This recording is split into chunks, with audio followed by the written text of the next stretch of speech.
नाज़रीन, पनोआकिल में बरसाती पानी निकाल न थियण सबब शहरी ऐं दुकानदार सख़्त परेशानियुनि में मुब्तला आहिनि। उन हवाले सां वीडियो लिंक ते मौजूद आहे आवाज़ न्यूज़ रिपोर्टर अयाज़ शेख।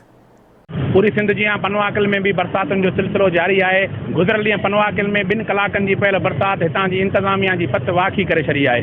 पनोआकिल के मुख़्तलिफ़ इलाइक़नि भाईजी चौक, सदूजा रोड, ऊची बाज़ार, ईदगाह चौक, सब्ज़ी मंडी, भाईजी रोड, कचहरी रोड ऐं ॿियनि इलाइक़नि में 3 खां 4 फुटनि ताईं पानी बीठल आहे, जंहिं करे हितां जा जेके शहरी ऐं दुकानदार आहिनि उहे सख़्त मुश्किलातुनि जो शिकार आहिनि। हिते जेके शहरी ऐं दुकानदार मौजूद आहिनि उन्हनि सां ॻाल्हाईंदासीं त उन्हनि जो छा चवणु आहे। हे असां गवर्नमेंट पंहिंजो पाकिस्तान पीपल्स पार्टी खे अपील था कयूं त असां ग़रीबनि सां जेको नाहक आहे, असां दुकानदारनि सां ज़ुल्म आहे। 2 ॾींहं थिया आहिनि, 3 ॾींहं रोज़ बरसाति पए थी, पाणी 2 खां 3 फुटनि ताईं पाणी बीठो आहे। सभु दुकानदार परेशान, रेड़ी नारा जेके आम नंढो कारोबार कंदड़ आहिनि सभु परेशान लॻा पिया आहिनि। न टाउन वारा अचनि था पिया, न पीपल्स पार्टी वारा, न को ॿियो को सार संभाल लहे थो।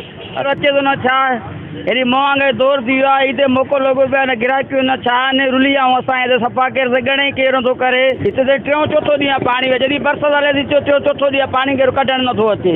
असांजी अपील आहे साईं, हेॾो बरसाति जो मींहुं बीठो आहे, जंहिंमें रोड रस्तो असांखे घुमण फिरण जो कोई सुख कोन्हे को, जंहिंजे करे असां धंधो कारोबार कोई बि नथो थिए। को माण्हू अचणु खाइणु वठणु खाइणु तयारु कोन्हे को। शहर वारा ॾाढा परेशान आहिनि, कारोबार बंदि लॻा पिया आहिनि, ॾाढो पाणी बीठो आहे, हल्को परेशान लॻो पियो आहे ॾाढो। टाउन कमेटी वारनि खे अर्ज़ु था कयूं त महिरबानी करे अची पंहिंजो गंदगी पंहिंजो पाणी वाणी साफ़ु कनि। वॾो पाणी लॻो पियो आहे, हिते माण्हू अचण वञण लाइ परेशान लॻा पिया आहिनि।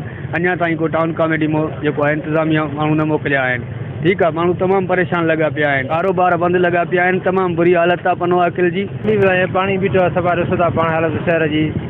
वोट बि असां चऊं था पीपी के कोई कमकार नथी करे। पीपी सब्जी मार्केट तमामु तकलीफ़ आहे, उहा दूर कई न बहितर आहे। मुतालबो इहो आहे त निकासी कमु जेको आहे तमामु बहितर कयो वञे। हितां जे शहरनि जो चवणु आहे त बरसाती पाणी बीहण सबबि सख़्त मुश्किलातुनि जो शिकार आहियूं ऐं हिते कारोबारनि खे तमामु घणो नुक़सानु रसी रहियो आहे। हिननि एडमिनिस्ट्रेटर पनोआकिल कमर ज़मान इंडल TMO पनोआकिल सजाद समेत वस वारनि खां घुर कई आहे त जल्द खां जल्द बरसाति जो पाणी निकाल कयो वञे त जीअं मुश्किलातुनि खां बची सघूं। जी।